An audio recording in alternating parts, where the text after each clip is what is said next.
សួ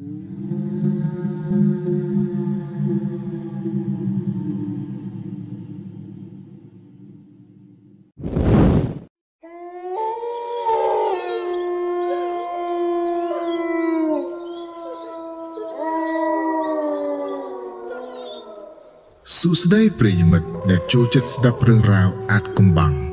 អ្នកកំពុងស្ថិតក្នុងជ្រុងងងឹត The Dark Corner យប់នេះយើងនឹងនាំអ្នកចាក់ចេញពីទីក្រុងដ៏អ៊ូអរធ្វើដំណើរទៅកាន់ខេត្តភាគឦសាននៃប្រទេសកម្ពុជាឆ្ពោះទៅកាន់តំបន់ព្រៃភ្នំមួយដែលអ្នកស្រុកហៅថាព្រៃត្រជាក់មូលហេតុដែលគេហៅបែបនេះមិនមែនដោយសារធាតុអាកាសត្រជាក់ស្រួលនោះទេតែវាជាភាពត្រជាក់ដែលធ្វើឲ្យព្រឺរោមដល់ឆ្អឹងខ្នងរាល់ពេលដែលអ្នកឈានជើងចូលទៅដល់ទីនោះកន្លែងខ្លះពន្លឺព្រះច័ន្ទមិនអាចចាំងចូលដល់ឡើយហើយដើមឈើធំធំឈរតម្រៀបគ្នាដូចជាកំប៉ែងដែលបិទបាំងអាចកំបាំងដ៏គួរឲ្យខ្លាចសូមពន្លត់ភ្លើងរកកន្លែងអង្គុយឲ្យស្ងប់ហើយត្រៀមខ្លួនស្ដាប់នៅរឿងអាចកំបាំងព្រៃត្រជាក់សំឡេងជើងដើរលើស្លឹកឈើស្ងួតក្រាក់ក្រាក់លាយឡំសំឡេងខ្យល់បក់វូវូរឿងនេះកើតឡើងចំពោះយុវជនពីរនាក់គឺផាន់និងធីដែលជាអ្នកផ្សងព្រេងនិងជាអ្នកថតរូបទេសភាពមុននឹងចូលព្រៃពួកគេបានឈប់សម្រាកនៅភូមិចុងក្រោយគេបង្អស់នៅទីនោះបុរសចំណាស់ម្នាក់ដែលជាអ្នកនាំផ្លូវបាននិយាយព្រមានពួកគេដោយទឹកមុខស្ងួតចេះថាក្មួយអើយក្នុងព្រៃនោះបើឃើញដើមឈើណាដែលមានកណាត់ពាត់កុំទៅប៉ះបើឮសំឡេងគេហៅកុំឆ្លើយហើយសំខាន់បំផុតបើព្រះអាទិត្យលិចបាត់ហើយត្រូវរកជំរកឲ្យជិតបំផុតកុំដើររត់រាយឲ្យសោះផាន់នឹងធីគ្រាន់តែញញឹមយល់ព្រមតាមការគួរប៉ុន្តែក្នុងចិត្តយុវជនសម័យថ្មី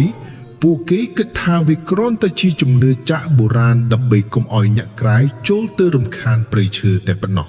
ពួកគេមិនដឹងទេថាភាពលេងសើចនឹងនាំពួកគេទៅជួបនឹងអ្វីដែលមិនអាចបំភ្លេចបានក្នុងជីវិតថ្ងៃត្រង់កម្ដៅថ្ងៃមិនអាចចាំងចូលមកក្នុងព្រៃនេះបានឡើយមេឃឈើធំធំបានបិទបាំងមេឃជិតឈឹងផាន់ចាប់ដើមមានអារម្មណ៍ប្លែកគាត់មានអារម្មណ៍ថាព្រៃនេះស្ងាត់ខុសធម្មតាគ្មានសំឡេងបក្សីយំគ្មានសំឡេងសត្វស្វាមានតែសំឡេងខ្យល់បក់ប៉ះស្លឹកឈើឮសូរដោយមនុស្សខ្សឹបដាស់គ្នាកាន់តែចូលជ្រៅក្លិនម្យ៉ាងចាប់ផ្ដើមភាយមកវាដូចជាក្លិនផ្កាម្លិះជោកចាមតែលាយឡំជាមួយក្លិនឆ្អាបគួរឲ្យចង់ក្អួតទោះបីជាពួកគេដើរតាម GPS ក៏ដោយក៏ពួកគេហាក់ដូចជាវិលជុំវិញកន្លែងដដែលរហូតដល់ម៉ោង5ល្ងាចពួកគេបានមកដល់ទូលដីខ្ពស់មួយដែលមានដើមឈើមួយដើមខ្ពស់ប្លែកពីគេវាគឺជាដើមស្រឡៅដ៏ធំសម្បើមដែលមានសម្បកពណ៌សស្លេកដូចស្បែកមនុស្សស្លាប់ចំណែកមេឃធាងរបស់វារយីរយ៉ាក់ចុះមកក្រោមដូចជាសរសៃសក់ដ៏វែងអន្លាយនៅជុំវិញគល់ដើមស្រឡៅនោះមានកណាត់ពណ៌ក្រហមចាស់ព័ទ្ធជុំវិញនៅមានកំទេចកំទីឆ្អឹងសត្វដែលគេយកមកដាក់ទង្វើយយប់បានចូលមកដល់ពួកគេសម្រេចចិត្តបោះតង់នៅចំពីមុខដើមស្រឡៅនោះកណ្ដាលអធ្រាត្រផាន់បានឮសំឡេងម្យ៉ាង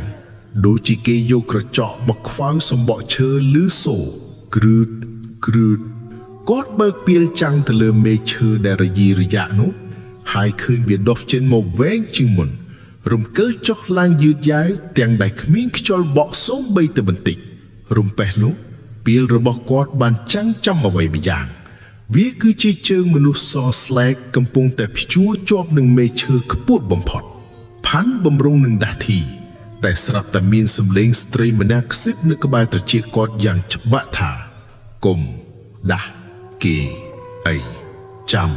អញលេងជាមួយឯងសិន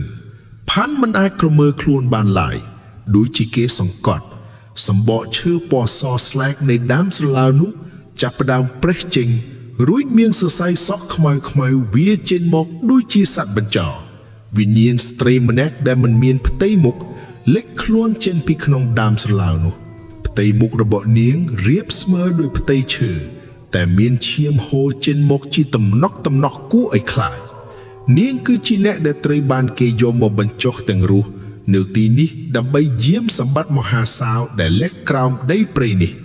នាងបានយកដៃដែលពោពេញទៅដោយក្រចកវែកសម្ដៅមកផាន់រួចនិយាយទាំងសំឡេងក្រលើថា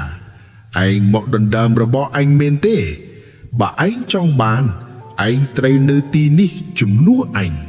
សរសៃសក់ទាំងនោះបានរុំជុំវិញតង់ហើយចាប់ផ្ដើមរីតកផាន់យ៉ាងណានក្នុងពេលដ៏ស្លាប់រស់ផាន់បាននឹកឃើញដល់ពាក្យលោកតានៅក្នុងភូមិគាត់បានខំប្រឹងប្រមូលកម្លាំងលើកដៃសម្ពោះសុំខ្មាទោសចំពោះការរំខានរំពេះនោះពន្លឺថ្ងៃដំបូងបានចាំងចូលក្នុងព្រៃស្រមោលដ៏អាក្រក់នោះក៏រលាយបាត់ទៅវិញដូចជាផ្សែងផាន់និងធីបានដឹងខ្លួនឡើង